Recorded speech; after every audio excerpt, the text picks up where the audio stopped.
Shri Venkateswara gold తాకట్టులో ఉన్న మీ బంగారాన్ని విడిపించి కొనబడును.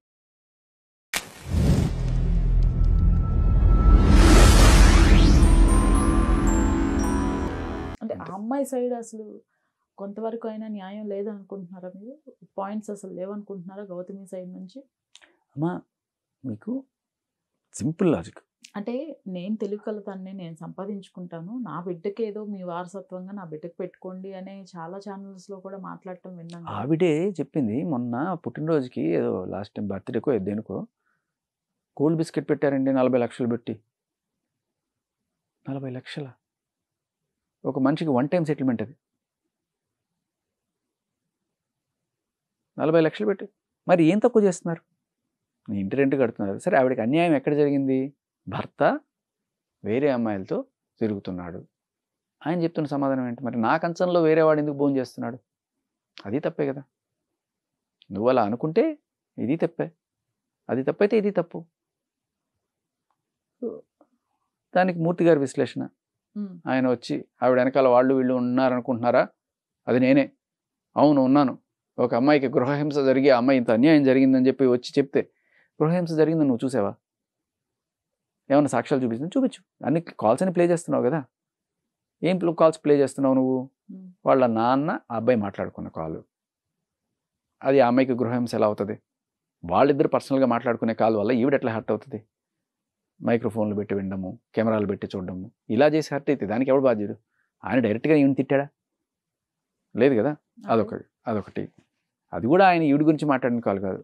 జాగ్రత్త నాన్న, ఇండస్ట్రీలో వాళ్ళు వీళ్ళు ఆడవాళ్ళతో పోవడం వల్ల పెద్ద ఆయనకే ఏదైందని చెప్పి అంటే సరే అదొకటి. ఇంకో కాల్ ఏంటి? ఈయన ఫ్రెండ్తో మాట్లాడుతున్న కాల్ ఏదో ఎవరో అమ్మాయితో. సో బేసికలీ ఇవి రెండు కూడా ఈయన వేరే వాళ్ళతో మాట్లాడుతున్న కాల్స్ తప్ప ఈవిడికి ఫోన్ చేసి డైరెక్ట్గా నువ్వు అలాంటి దానివి, నువ్వు డాష్ డాష్ డాష్ అని చెప్పి తిట్టిన కాల్ ఏదైనా ఉందా? ఒక్కటి పెట్టి చూపించారు. అది కదా హింస. ఈయన కొట్టిన వీడియో, తిట్టిన ఆడియో వీడియో ఏదన్నా సరే చూపించారు. అది కదా గృహహింస. ఇవన్నీ ఏంటి? నువ్వు స్పై చేసి అతను ఇరికించడానికి తెచ్చినట్టున్నాయి తప్ప అతను నిన్ను ఇది చేసినట్లేవు. సో అదేంటున్నాను, ఒక ఆడ కూతురు వచ్చి అయ్యా వీడు నన్ను కొట్టేశాడు, తిట్టేశాడు, చంపేశాడు అంటే సాక్ష్యాలు ఏవి అని అడగాలి కదా. ఒక జర్నలిస్ట్గా వాళ్ళని కూడా అడగాలి కదా. అడగకుండా నువ్వు జడ్జిలాగా పాస్ చేసేస్తావు జడ్జిమెంట్. అవును జరిగింది. ఇప్పుడు ఆడ కూతురు చెప్పుకునే హక్కు లేదా అంటే హక్కు ఉందయ్యా. 40 రోజుల నుంచి మొత్తుకుంటుంది కదా. హక్కు వీళ్ళకి లేకుండా చేస్తున్నావు నువ్వు. 2-3 రోజుల నుంచి వాళ్ళు మాట్లాడుతుంటే నువ్వు వచ్చేసావు బయటికి. గుమ్మడికాయ దొంగంటే భుజాలు దనుకున్నట్టు చెప్తున్నాను నేనే ఓపెన్గా. దానికి ఆయన అక్కడితో ఆగల. పవన్ కళ్యాణ్ గారు స్పందించాలి. పవన్ కళ్యాణ్ గారు స్పందించారు ఆటోమేటిక్గా. ఆయన జీవితమే ఈ ప్రశ్నకి సమాధానం. వీళ్ళ ప్రాబ్లంకి రేణుదేశాయ్ ఉన్నప్పుడు ఆయన మూవ్ ఆన్ అవ్వాలనుకున్నారు, అయ్యారు, పీస్ఫుల్గా సెటిల్ చేసుకున్నారు, అంతే. ఆవిడేమి రోడ్లకి వెళ్ళి పచ్చిబూతులు ఏమైనా తిట్టిందా? లేదు కదా. విడిపోవాలి అనుకున్నావు, చక్కగా ప్రశాంతంగా విడిపోవాలి.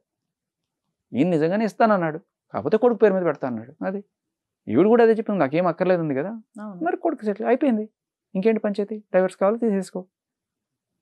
మనకి కావాల్సింది వేరే అయినప్పుడు, చెప్తున్నది వేరే అయినప్పుడు జరిగే పరిణామాలు అవి. అంటే కావాలనే తప్పుడు కేసులు పెట్టారు అనేది మీ వర్షన్, అంతే కదా? అన్ని తప్పుడు కేసులేమ్మా. 498A 99% తప్పుడు. సుప్రీంకోర్టే చెప్పింది కదా. ఇది దీనికి తప్ప దేనికి పనికి రావట్లేదు. బేసికలీ ఏమవుతుంది? పోలీస్ ఆఫీసరు ఓకే దొరికింది, అందరని కాదు కొంతమంది దొరికింది, రారా స్టేషన్కి వెళ్ళి పిలుస్తారు, సెటిల్ చేసుకో అనగానే ఈవిడికి ఎంతో 10 లక్షలు ఇప్పిస్తే ఆయనకు 1 లక్ష ఎంతో. ఇది పోలీసులే కాదు, మీడియా వాళ్ళు చేసినా, లేకపోతే ఎవరో చెప్తున్నారు కదా సో కాళ్ళు పెద్ద పెద్ద రౌడీలు, లేకపోతే పొలిటికల్ సెటిల్మెంట్లు, ల్యాండ్ సెటిల్మెంట్లు చేసేవాళ్ళు ఎవరన్నా అంటే వాళ్ళకి ఎంతో కొంత కమిషన్ ఇవ్వాలి కదా. తీర్పులు చెప్పిందని ఊరికే చేయరు కదా. సో వీళ్ళు బాగుపడతారు. ఈ డబ్బంతా ఎవరికి పోతుంది? లేకపోతే కొడుక్కి పోద్ది. అసలు ఎంత మూర్ఖపు ఆలోచన అంటే, నిజంగా ఎంత మూర్ఖపు ఆలోచన చెప్తాను. ఒకవేళ ఈవిడ డైవర్స్కి అప్లై చేసుకోలేదు, హ్యాపీగానే ఉండుంటే వీళ్ళు చెప్తుంటే సరే గొడవ కొట్టుకుంది, బుద్ధి లేదా నీకు, వేరే అందరూ సరే నాకు నీతో ఉండడం ఇష్టం లేదు అనుకున్నా కూడా నేను చూసుకుంటున్నాను అనుకున్నప్పుడు, ఆయన చూసుకుంటున్నాడు ఉంటున్నావు అనుకున్నప్పుడు, ఆయన ఆస్తి మొత్తం కొడుకే పెడతాడు కదా. 100 కోట్లు ఉంటే 100 కోట్లు నీదే కదా. ఇప్పుడు ముష్టి 10 కోట్ల కోసం కోర్టులు ఎక్కి, మీడియా ఎక్కి, వాళ్ళని తిట్టి, వీళ్ళని తిట్టి, నిన్ను వాళ్ళు తిట్టి, నువ్వు డీఫేమ్ అయ్యి ఎందుకు ఇంత? ఇన్ని డిగ్రీలు ఉన్నాయి, ఇంత చిన్న ఆలోచన లేదు. వాళ్ళ నాన్న కూడా చెప్తున్నారు, ఆవిడ మాతో కలిసి ఉంటే ఆస్తి అంతా ఆవిడదే కదండి, ఆవిడే కదా నా యజమానురాలు అంటున్నాడు కదా. ఎందుకు అంత కలిసి ఉండకుండా ఉండేంత ఏముంది? సరే, ఆయన వేరే అమ్మాయితో తిరిగాడు, నేను పబ్లిక్ టాయిలెట్కే పోను, ఆయన అటువంటిది వేరే అమ్మాయిలతో పోతే నేను ఆయనతో కలవలేను అని చెప్పి అన్నారు. Very good. మీకు మాట చెప్తా, పబ్లిక్ టాయిలెట్ కన్నా దారుణమైన ఒక ప్లేస్ ఉంది. అదేంటంటే రోడ్లో అంటించే వాల్ పోస్టర్. వాల్ పోస్టర్ అంటే వాళ్ళు పోస్తారు, అది దాని అర్థం. ఎవడైనా పెంట కొట్టచ్చు దాని మీద, ఎవడైనా వచ్చబోయచ్చు, ఎవడైనా ఉమ్మచ్చు. అది వాల్ పోస్టర్ పరిస్థితి. పబ్లిక్ టాయిలెట్ అని కాస్త క్లీన్ చేస్తారని ఎందుకు చెప్తున్నానంటే, ఒక్కసారి నువ్వు మీడియాలోకి వచ్చిన తర్వాత ఎవడు ఎన్ని రకాల కామెంట్స్ అయినా చేయొచ్చు. బూతులు తిట్టే వాళ్ళు ఉంటారు, సహేతుకరంగా మాట్లాడేవాళ్ళు ఉంటారు, నిన్ను ప్రశ్నించే వాళ్ళు ఉంటారు. లేదు నేను మైసూర్ మహారాణి లేకపోతే ఎలిజబెత్ రాణి, నన్ను అనడానికి వీలేదంటే రోడ్డుని పెట్టి కొట్టిస్తా అంటే ఎంతమంది నన్ను కొట్టిస్తావు? ఎన్ని కేసులను పెట్టుకుంటావు? రౌడీని పెట్టి కొట్టిస్తానా అనే మాట ఎక్కడ వాడింది? మీకు అది కూడా అనిపిస్తాను. ఇది పెద్ద కేసు అవుతుంది ఆవిడ మీద యాక్చువల్గా.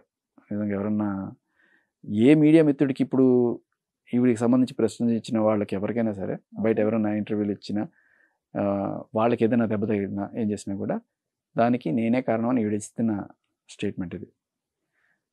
ఒరే గజ్జి కుక్కల్లారా, ఎవరైతే ఈవిడికి అగెనిస్ట్గా కామెంట్ చేస్తున్నారో ఆర్ ఎల్స్ ఈవిడిని ప్రశ్నిస్తున్నారో, ఏమ్మా అప్పుడు 2016లో ఇలా చెప్పావు, ఆ వీడియోలో ఆయనదే అంతా అని చెప్పావు, ఇప్పుడు ఎందుకు ఇలా చేస్తున్నావు అని ప్రశ్నిస్తే సమాధానం లేదు. దానికి సమాధానం ఇదనమాట. ఒరే గజ్జి కుక్కలారా, మీ ప్రతి పేరు, మీ ప్రతి డీటెయిల్, మీ ఫ్యామిలీ డీటెయిల్స్ మొత్తం నేను తీపిస్తున్నా. ఈరోజు నా క్యారెక్టర్ గురించి మాట్లాడుతున్న ప్రతి చెత్త ఎల్కే గాడికి ఈవిడ సంస్కారం చూడండి. యూట్యూబ్ మీడియా అడ్డం పెట్టుకొని, ఇన్స్టాగ్రామ్ అడ్డం పెట్టుకొని నా గురించి వాగుతున్నోళ్ళకి చెప్తున్నా, కొడకల్లారా, మీకు ఏమైనా అయ్యేటప్పుడు అది నేనే అని మనసులో గుర్తు తెచ్చుకోండి. ఏ బీహారోడో వచ్చినా అది జీసీ అంటే గౌతమి చౌదరి అని గౌతమి చౌదరి అని ఒకటి ఉంది అని మనసులో స్మరించండి.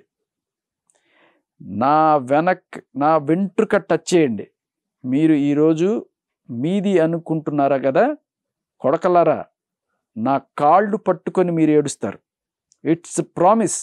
జస్ట్ కొన్నాళ్ళు ఉచ్చ ఆపుకోండి.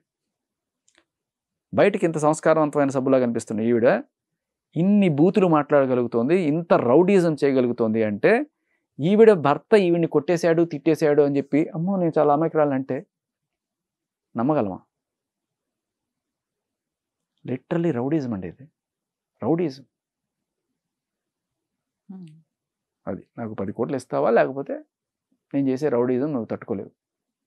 సో మీరు ఈ కేసుని ఎలా ఫార్వర్డ్ వెళ్ళాలి అని అనుకుంటున్నారు? నేను ఏం లేదు, మా ఇచ్చి పాయింట్ ఏంటి, ఈ ఇష్యూ అంతా గిస్మత్ గురించి.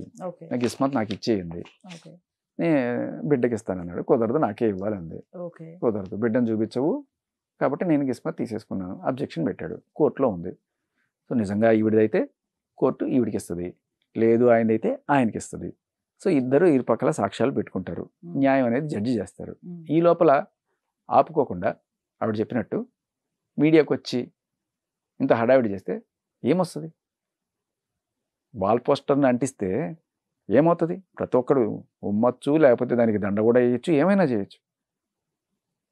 యూట్యూబ్లో నువ్వు ఒకసారి వచ్చి వీడియో పెట్టావంటే దట్స్ దేర్. అది వాళ్ళ సరే, నేను బూతులు తిట్టి పిచ్చి పిచ్చి కామెంట్లు చేసే వాళ్ళ గురించి నేను చెప్పను, కానీ బట్ సహేతుకరంగా ప్రశ్నించే వాళ్ళు ఉంటారు, వ్యంగ్యంగా సర్కాస్టిక్గా మాట్లాడే వాళ్ళు ఉంటారు. ఇదంతా వాక్ స్వాతంత్రపు హక్కే. ఎవరికైనా నేను ప్రశ్నించే హక్కు ఉంటుంది. నువ్వు ఒకసారి వచ్చిన తర్వాత నువ్వు ఎక్కడో నీ మానాన్ని నువ్వు సంసారం చేసుకుంటూ పోనీ నీ మానాన్ని నువ్వు పోలీస్ కేసు పెట్టి లేకపోతే కోర్టుకు వెళ్ళి ఉన్నా కూడా ఎవడికి పట్టించుకునే నాకు ఎవడో కూడా తెలియదు వీళ్ళు ఎవరు. బట్ ఎప్పుడైతే యూట్యూబ్కి వచ్చారో మీరు అడుగుతారు పిలిచి, ఏమండి ఈ ఇష్యూ గురించి మీరు ఏమనుకుంటున్నారు ప్రతి ఒక్కళ్ళు అడుగుతారు. అడిగినప్పుడు చూస్తాం, మన ఒపీనియన్ చెప్తాం. నాకు అగనెస్ట్గా ఎవడు మాట్లాడకూడదు, నాకు అగనెస్ట్గా ఎవడు చెప్పకూడదు, నాకు అగనెస్ట్గా ఎవడు ప్రశ్నించకూడదు. ఏంటిది నిరంకుశత్వమా? Absolutely not. So first of all అంత చదువుకున్నప్పుడు ఇది కూడా తెలుసుకోవాలి. మీరు వచ్చారు, ఒకటి ముందు పెట్టారు జనాల ముందు, ప్రశ్నలు వస్తాయి. సమాధానాలు చెప్పలేకపోతే ఉన్నమాట అంటే ఉలికెక్కువ అన్నట్టుగా అలా అయిపోయింది పరిస్థితి.